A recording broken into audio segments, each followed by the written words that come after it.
Assalamualaikum warahmatullahi wabarakatuh. Bismillah, alhamdulillah, salatan wassalaman ala sayyidina Muhammad Rasulillah wa ala alihi wa sahbihi wa mawalah, la hawla wa la quwwata illa billah. Asyhadu an la ilaha illallah wa asyhadu anna Muhammadan abduhu wa rasuluh.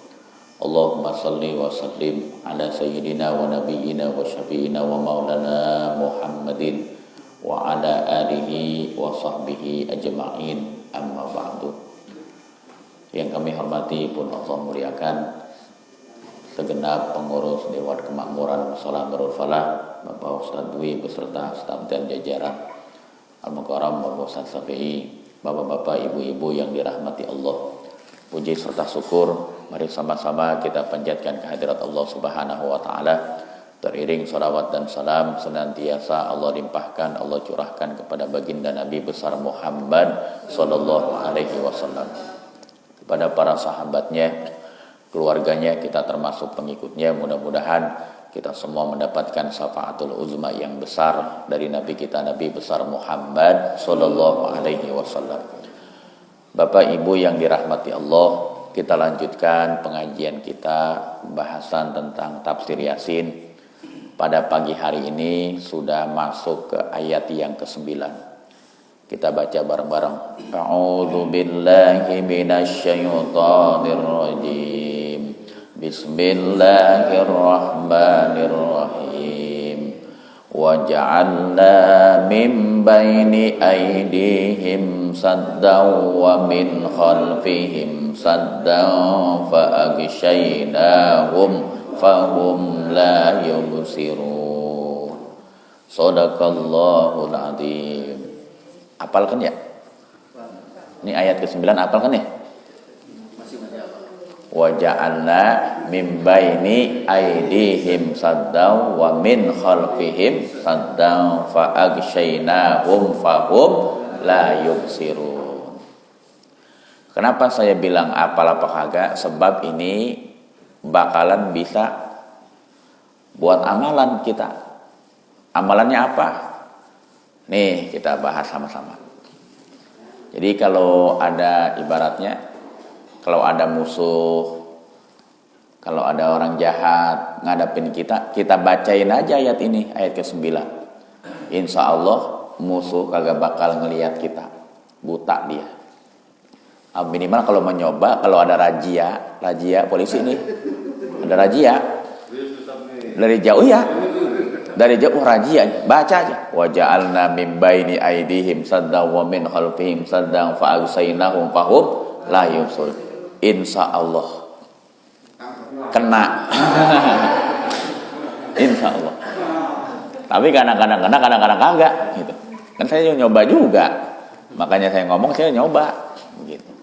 Tapi anehnya kalau lengkap mah kagak ketangkep ya.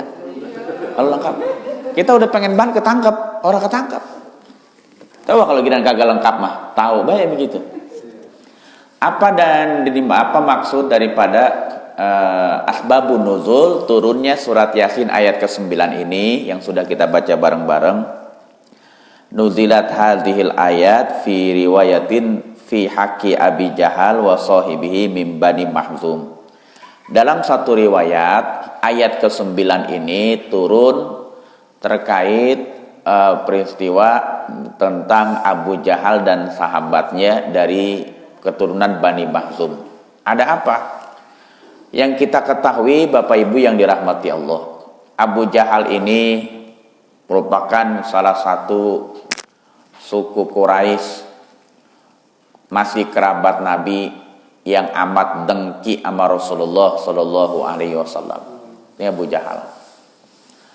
Satu ketika dia ngomong, gua kalau ketemu Muhammad, kalau lagi dia sholat, gua bakal pecahin palanya. Maka ketika Nabi lagi sholat, dia bawa batu, hadirin yang dirahmati Allah. Nabi lagi sholat, dia mau timpain itu batu di kepala Nabi. Tapi apa yang terjadi? Hadirin yang dirahmati Allah, dengan izin Allah, lehernya Abu Jahal sampai ke tangannya Abu Jahal lumpuh. Bahkan tidak hanya lumpuh, itu batu nempel di tangan Abu Jahal. Nempel, nggak bisa lepas. Jadi begitu mau dilemparin, lehernya sampai ke tangan lumpuh, kagak gerak, kaku. Sampai itu batu nempel aja di tangan Abu Jahal. Balik lagi ke teman-teman dia tuh, ke suku Quraisy yang jahat tuh, termasuk dari keturunan Abi Mahzum, dari keturunan Bani Makhzim. Kemudian datang, lu udah berhasil nempong Nabi, kalau kata bahasa kita gitu. Baru tuh batu jatuh, kagak bisa, kata dia, kagak bisa. Ah, begitu doang kagak bisa. Maju nih dia temennya dari suku Bani Makhzim, saudaranya. Maka ketika dia nyamperin Nabi, hadirin yang dirahmati Allah Subhanahu wa taala, mau melempar dengan batu itu, matanya buta itu orang. Ini sahabatnya Abu Jahal dari Bani Makhzim, matanya buta. Nggak bisa ngelihat Nabi. Nggak bisa ngelihat Nabi, cuman bisa dengar suara doang. Bisa dengar suara doang. Apa yang dia dengar? Yang dia dengar tuh desingan anak sapi.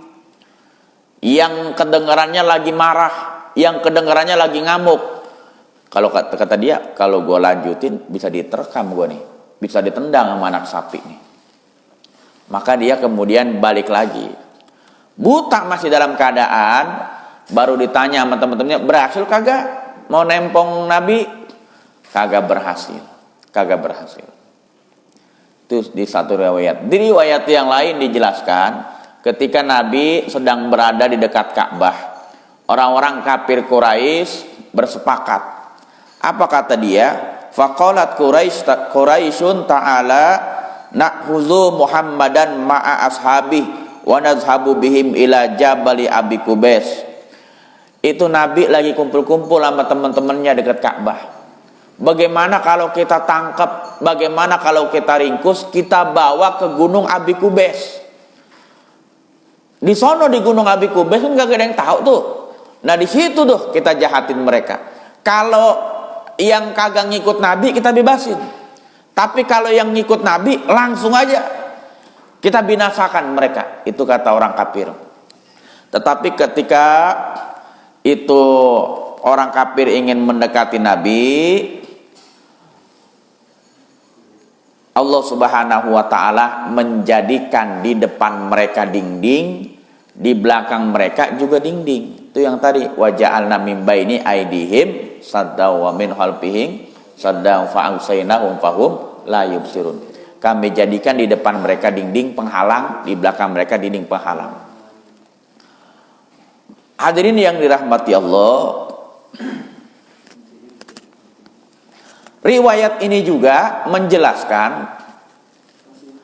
ketika Nabi juga sedang berada di sisi Ka'bah, ada sekumpulan orang kafir Quraisy yang ingin mencelakakan beliau. Nabi tahu ini orang jahat mencelakain beliau. Maka kemudian apa yang dilakukan Nabi? Nah ini, Nabi baca surat ke-9 dari surat Yasin ini. Yang tadi kita baca udah pada hafal. Nabi kemudian ngambil debu. Habis baca wa ja'alna min baini aidihim dan seterusnya, ngambil debu. Debu dilemparin ke mereka. Sampai nempel di jenggot-jenggot. Itu mereka yang mau nyelakain Nabi pada buta. Pada buta. Gara-gara dengan wasilah baca surat Yasin ayat ke-9. Baca Yasin surat ke-9, wa ja'alna min baini aidihim saddan fa agsaynahum fahum la yubsirun. Diambil, dilemparin, itu orang kafir jadi pada buta, nggak bisa ngelihat. Nabi lewat, nyantai aja nggak kelihatan. Begitu. Di riwayat lain, di peristiwa hijrahnya Nabi. Di peristiwa hijrahnya Nabi. Ini pernah saya cerita juga. Intinya, ketika Rasulullah dikepung dengan berbagai macam, bukan orang biasa. Kalau kata bahasa kita mah pasukan khusus. Dari darat, laut, udara, kumpul semua. Karena memang mereka bersepakat. Rapatnya pada saat itu, yang sekarang jadi tempatnya itu gedung hijau, tower jam-jam. Kalau Bapak nanti kita insya Allah ditakdirkan ke Mekah, beberapa meter dari Masjidil Haram itu ada menara tinggi, namanya tower Zam-Zam. Atasnya ada bulan sabit, ada lafaz Allah. Itu dulunya di bawah itu tempat berkumpul orang kafir Quraisy, bersepakat rapat bagaimana caranya kita menghentikan dakwah Rasul. Ya kalau dia mah bahasanya kasar, kalau saya kagak berani, walaupun cuma sekedar ceritain, nggak berani. Mereka dengan bahasa yang kasar, bagaimana caranya kita membinasakan Rasul, begitu. Bagaimana caranya? Kalau begitu kita bunuh aja, Pertama nggak dibunuh, kita tangkap aja, kita penjarain. Di tengah-tengah rapat itu ada iblis nyeletuk. Saya nggak setuju. Emang kenapa? Nabi itu kan keturunan bangsawan, keturunan darah biru. Mamangnya, pamannya orang-orang berkuasa. Abu Thalib, Abu Muthalib, orang-orang berkuasa semua. Kalau orang berkuasa, ponakannya di penjara, sore juga udah bebas, begitu. Bener apa kagak nih? Iya, jangankan sore, sejam juga bebas. Emang kenapa? Dibelain sama saudara-saudaranya yang berkuasa. Terus kalau nggak setuju di penjara, diapain? Kita bunuh aja. Apalagi dibunuh, lepamannya pasti bakal belain. Yang lain-lain berkuasa pasti belain. Caranya begini, biar kita kagak disalahin. Jadi dari setiap kabilah ngutus utusan yang jago-jago berantem, yang jago-jago silat, yang jago-jago berkelahi. Dari Bani Mahzim siapa, dari Bani Uzaifah siapa, dari Bani Anu siapa, dari Bani Anu, utus. Jadi kita nggak disalahin, dia nggak bakal berani nyalain kita, orang kita keroyokan, begitu. Iblis yang nyeletuk, yang punya ide, begitu aja. Dari setiap bani, dari setiap suku, kirim pasukan-pasukan terbaik yang jago-jago berantem. Dikepung Nabi di rumah Nabi yang sekarang jadi perpustakaan juga di Arab. Udah jadi perpustakaan di dalam lingkungan Masjidil Haram. Insya Allah kita berdoa mudah-mudahan bisa ke sana. Digembok, dikunci, namanya orang Wahabi. Takut kita macam-macam. Dan kita macam-macam, kita cuma ngelihat rumah Nabi, bertafakur, nginget perjuangan Nabi itu doang. Tapi sekarang dijadiin perpustakaan. Nggak umum, kalau kadang-kadang digembok juga. Saya beberapa kali pengen masuk, digembok. Cuma di depannya ada, begitu. Intinya dikepung tuh rumah Nabi dengan pasukan elit dari setiap suku. Tapi Nabi keluar aja, baca apa? Baca ini surat Yasin ayat ke-9. Wa ja'alna min baini aidihim saddaw wa min khalfihim saddaw fa aghshaynahum fahum la yubsirun. Kami adakan di hadapan mereka dinding, di belakang mereka dinding, dan mata mereka tidak melihat buta. Nah, ini surat Yasin ayat ke-9. Begitu hadirin yang dirahmati Allah Subhanahu wa taala. Makanya hadirin yang dirahmati Allah, Al-Qur'an kata Allah udah dijelaskan syifa. Al-Qur'an itu bisa jadi obat. Wa nunazzilu minal Qur'ani ma huwa syifaa'un lil mu'minin. Al-Qur'an itu bisa menjadi syifa, bisa menjadi obat. Baik obat penyakit batin maupun penyakit zahir. Penyakit jasmani dan penyakit rohani. Itu Quran. Maka hadirin yang dirahmati Allah, dalam kajian yang lain, Al-Quran itu ayatnya ada 6.666 ayat. Itu kalau dihitung sama bismillah. Kita lihat di setiap Quran, setiap surat, 114 surat, diawali dengan Bismillahirrahmanirrahim. Bismillahirrahmanirrahim. Itu kalau hitung bismillahnya ada 6.666 ayat. 6.666 ayat. Maka saya ajarkan kepada Bapak Ibu sekalian biar diamalin. biar diamalin daripada ayat Quran ini Bismillahirrahmanirrahim. Selain daripada tadi itu ayat ke-9. Ya kalau ngamalin yang lain lebih banyak. Ayat kursi juga ayat Quran. Ada fadilah keutamaannya. Al-Baqarah 1-5 juga ayat Quran. Ada fadilah dan keutamaannya. Surat Al-Kahfi juga ayat Quran. Ayat 1-10 atau surat terakhirnya. Itu kalau kita baca, kita bisa diselamati nama Allah daripada fitnah Dajjal. Jadi ketika Dajjal nanti turun, yang paling banyak kegoda itu perempuan. Maka kata Nabi, ikat anak-anakmu, ikat istri-istrimu, tutup jendela-jendelamu, disuruh ikat anak perempuan kita, istri kita. Sebab bahasanya fitnahnya gede bener. Bahasa fitnah di sini dalam tanda petik bisa diartikan magicnya kuat. Jadi orang yang ngelihat dia tuh bisa langsung jatuh cinta, bisa langsung demen. Makanya salah satu penangkalnya surat Al-Kahfi. Apalin ayat 1-10 atau 10 ayat terakhir. Dajjal aja biangnya iblis bisa kalah, apalagi setan-setan yang kecil-kecil begitu. Maka baca tuh surat Al-Kahfi 1-10, apalin buat penjaga diri kita, buat penangkal dari hal-hal yang tidak kita inginkan. Surat Al-Kahfi 1-10, pendek kalau diapalin. Kalau kagak diapalin ya panjang juga. Makanya apalin. Minimal bismillah. Karena ini terkait pembahasan mengenai fadilah, keutamaan. Sir daripada ayat Quran. Minimal bismillah.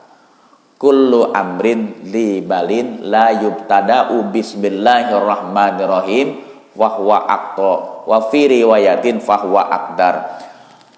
Perbuatan apa aja, amal apa aja yang tidak diawali dengan bismillahirrahmanirrahim fahuwa aqta, maka amalan itu tidak berkah. Makanya minimal hadirin yang dirahmati Allah, perbuatan-perbuatan kita ngamalin sunnah Nabi, perintah Allah, perintah Rasulullah, ayat Quran juga itu bismillah.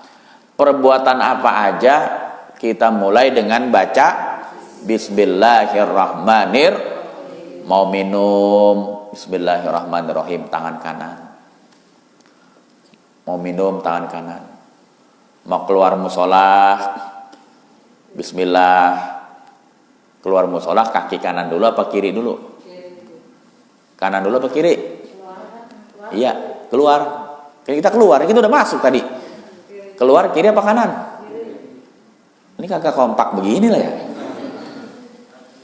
Keluar apa kiri apa kanan? Kiri. Kalau masuk kanan. Kalau masuk bismillahirrahmanirrahim. Allahumma gfirli dunubi wabtahli abwaba rahmatik. Ya Allah, ampuni dosaku. Ya Allah, karuniakan rahmatmu untukku. Kalau masuk tuh kaki kanan. Kalau keluar bismillahirrahmanirrahim. Allahumma gfirli junubi wabtahli abwaba rahmatik afadik. Ya Allah, ampuni dosaku, karuniakan rizki-rizki untukku. Begitu keluar, ada teh manis, ada gorengan, ada nasi uduk tuh. Emang bener. Kaki kiri tuh bismillahirrahmanirrahim. Allahumma gfirli junubi abwaba fadlika. Tuh maknanya begitu. Ya Allah, ampuni dosaku, karuniakan rizki-rizkiku untukku. Ya benar, begitu keluar musola, baru selangkah udah ngelihat makanan. Rezeki nggak tuh? Rezeki. Tuh minimal bismillahirrahmanirrahim. Wa kana Rasulullah sallallahu alaihi wasallam ma min abdin fayaqulu bismillahirrahmanirrahim illa ma amarallahu katibain. Dari Rasulullah SAW, orang yang mengucapkan bismillahirrahmanirrahim tidak kecuali Allah menyuruh malaikat katibain. Allah menyuruh malaikat, dua pencatat malaikat, ayyaktubu fi diwain, untuk mencatat di catatan amalnya arba'a mi'ata hasanatin, arba'ami'ati hasanatin. 400 pahala kebaikan. Jadi setiap kita ngucap bismillahirrahmanirrahim, malaikat tuh nyatet pahalanya 400 kebaikan. 400 kebaikan. Saya pernah ngasih gambaran kebaikan itu apa sih? Analoginya kan saya pernah jelasin. Analogi kebaikan tuh umpama ada nenek-nenek nyebrang dari kanan ke kiri. Kita seberangin tuh nenek-nenek dari kanan ke kiri, maka pahalanya dapat satu. Bagaimana biar pahalanya sama baca bismillah satu? Seberangin aja 400 kali balik, puyeng-puyeng dah tuh nenek-nenek. Itu pahala begitu kebaikan. Jadi 400 pahala kebaikan kita dapat dengan mengucap bismillahirrahmanirrahim. Wa kana Rasulullah sallallahu alaihi wasallam jayana samaa bil kawakib. Allah Subhanahu wa taala menghiasi 10 perkara dengan 10 perkara yang lain. Wa jayana samaa'i fil kawakib. Allah menghias langit dengan bintang dan planet-planet. Maka kalau kita melihat langit, ada bintang, ada planet-planet, ada macam-macam kalau pakai teropong. Kalau pakai mata kepala telanjang, minimal kita kelihatan bintang, matahari, bulan. Emang Allah udah bilang begitu, aku hiasi langit dengan bintang-bintang dan planet-planet. Allah hiasi juga malaikat dengan malaikat Jibril. Makanya malaikat pemimpin malaikat Jibril. Allah hiasi nabi-nabi dengan Nabi besar Muhammad sallallahu alaihi wasallam. 124.000 nabi dan rasul, bintangnya, pemimpinnya, rajanya nabi, penghulunya nabi, Nabi besar Muhammad sallallahu alaihi wasallam. Allah hiasi malam dengan malam Lailatul Qadar. Dikit lagi puasa, malam Lailatul Qadar. Allah hiasin bulan dengan bulan Ramadan. Dikit lagi bulan Ramadan. Allah hiasin, hadirin yang dirahmati Allah, Allah hiasin masjid-masjid dengan Ka'bah. Allah hiasin masjid-masjid dengan Ka'bah. Makanya Masjidil Haram ada Ka'bahnya. Satu waktu kita sholat di Masjidil Haram sama dengan 100.000 waktu di luar Masjidil Haram. Jadi sekali kita sholat di Masjidil Haram sama dengan sholat di Kampung Dukuh 16 tahun. Lama apa sebentar tuh? Lama, makanya punya cita-cita biar berangkat ke sono. Amin. Jadi sekali sholat di Masjidil Haram, pahalanya sama seperti sholat di Kampung Dukuh 100.000 kali sholat. 100.000 kali sholat sehari cuma 5 waktu. Jadi hitung pakai kalkulator, ternyata 100.000 waktu itu kalau dihitung 16 tahun sholat. Sekali sholat di Masjidil Haram. Makanya ada yang bercanda pas begitu sekali sholatnya di hotel baik. Lu kenapa nggak sholat di sono, di bawah di masjid? Pahala gue udah banyak, gitu kata dia. Emang sekali sholat pahalanya 16 tahun, pahalanya katanya udah banyak. Jangan begitu, kita justru di sono banyakin pahala. Jadi Allah hiasi masjid-masjid dengan Ka'bah. Allah hiasin kitab-kitab dengan Al-Quran. Suhuf-suhuf ada, kitab-kitab ada, dan Allah hiasin kitab-kitab dengan Al-Quran. Wa zayyanal Quran, dan Allah hiasin Quran dengan Bismillahirrahmanirrahim. Tuh, makanya hadirin yang dirahmati Allah, apa aja kullu amrin dzibalin la yubtada'u bismillahirrahmanirrahim fahuwa aqta. Apa aja perbuatan yang tidak diawali dengan bismillah, maka nggak berkah. Termasuk kalau kita makan aja disuruh baca apa? Bismillahirrahmanirrahim minimal. Emang kenapa? Dari Ibnu Abbas dia ngomong, setan itu masuk ke tubuh kita, bisa masuk ke tubuh kita dalam keadaan gemuk, gede-gede, kayak sapi, kayak ontak mau disembelih, gede. Tapi lantaran kita baca bismillah, ciut, jadi kayak burung pipit. Jadi makanya setan-setan yang godain orang Islam kurus-kurus, kecil-kecil. Emang kenapa? Doanya manjur. Mau makan baca bismillah, aturan ngikut jadi kagak ngikut. Nelen ludah lagi tuh setan. Kagak makan ya kurus dia. Makanya dia ngomong, Ibnu Abbas cerita, setan tuh menggoda manusia dalam keadaan gede, gemuk kayak sapi mau disembelih, tapi masuk ke dalam tubuh muslim lantaran dikit-dikit bismillah, dikit-dikit bismillah, ciut dia kayak burung pipit. Bahkan dalam hadis yang lain, hadirin yang dirahmati Allah, dari sahabat Anas bin Malik, kalau mayyakulu mamin abdin yakulu bismillahirrahmanirrahim, orang yang membaca bismillahirrahmanirrahim, maka itu setan akan meleleh seperti melelehnya timah dimakan api. Nggak banyak-banyak yang saya sampaikan, bismillahirrahmanirrahim. Baca aja bismillahirrahmanirrahim. Mengawali apa aja bismillahirrahmanirrahim. Nanti kita nih banyak amalannya keluar nih. Tadi keluar bismillahirrahmanirrahim kaki kiri, makan bismillahirrahmanirrahim mulai. Keluar dari musola pakai sendal kaki kanan bismillahirrahmanirrahim kaki kanan, kemudian kaki kiri ngelepas bismillahirrahmanirrahim kaki kiri baru kaki kanan, masuk rumah bismillahirrahmanirrahim, masuk rumah kanan kaki kanan, keluar rumah kiri, keluar rumah, masuk WC kiri bismillahirrahmanirrahim. Di luar baca apa kalau masuk WC? Allahumma inni a'udzubika minal hubusi wal khaba'is. Aku berlindung kepada Allah daripada godaan setan laki-laki dan setan perempuan. Tuh, jelas setan laki-laki sama setan perempuan. Di mana tempatnya? Di WC paling banyak. Emang makanan dia itu, kalau kata kita mah kembang tai, gitu. Emang makanan dia kembang tai makanan dia. Emang makanan setan jin laki-laki, setan perempuan kembang tai. Emang itu makanannya. Makanya sunnahnya kalau mandi jangan bugil, tanpa sehelai benang pun. Widih bahasanya, tanpa sehelai benang kagak boleh, mesti pakai daleman, minimal sempak, minimal celana Hawaii.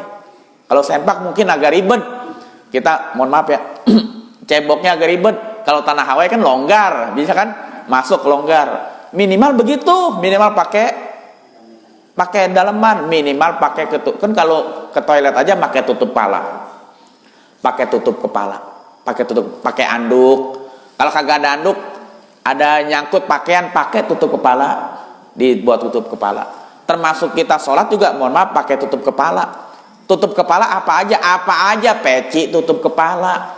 Kalau kagak ada peci, adanya topi, bawa topi. Lah kan ada moncongnya, balikin ke belakang, gitu. Kagak ada peci, selampe, pakai selampe.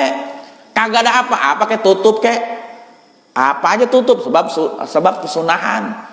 Orang yang sholatnya pakai tutup kepala dengan tidak pakai tutup kepala itu 70 kali lipat yang pakai tutup kepala.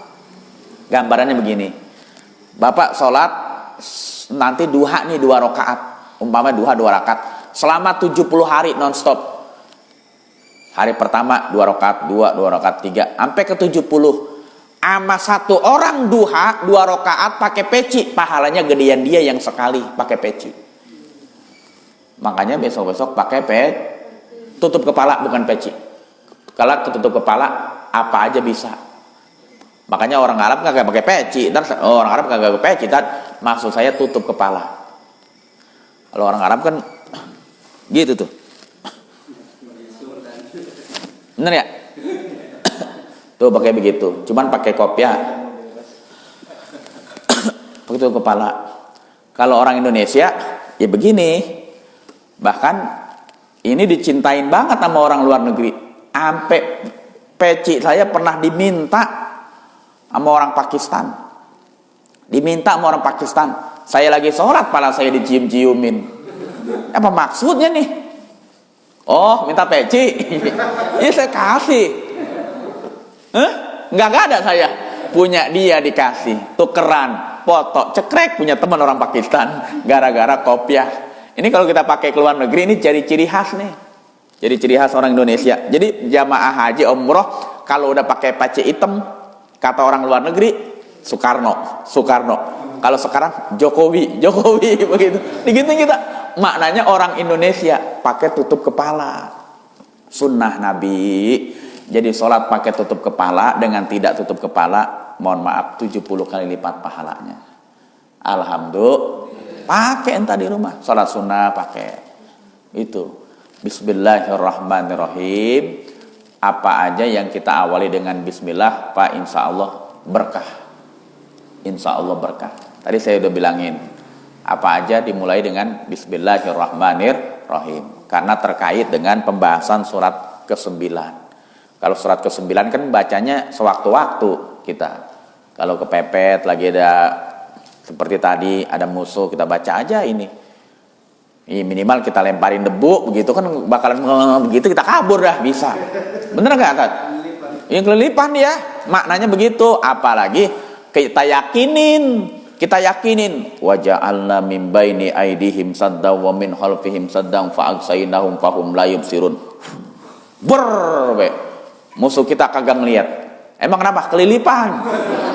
Kabur kita. Selamat minimal begitu. Apalagi meyakini, yakin dengan yakin bakalan kagak melihat, dia bakalan buta. Ya bisa. Karena orang bagaimana keyakinannya. Lihat orang tua-tua kita dulu. Bismillahirrahmanirrahim pada bisa terbang.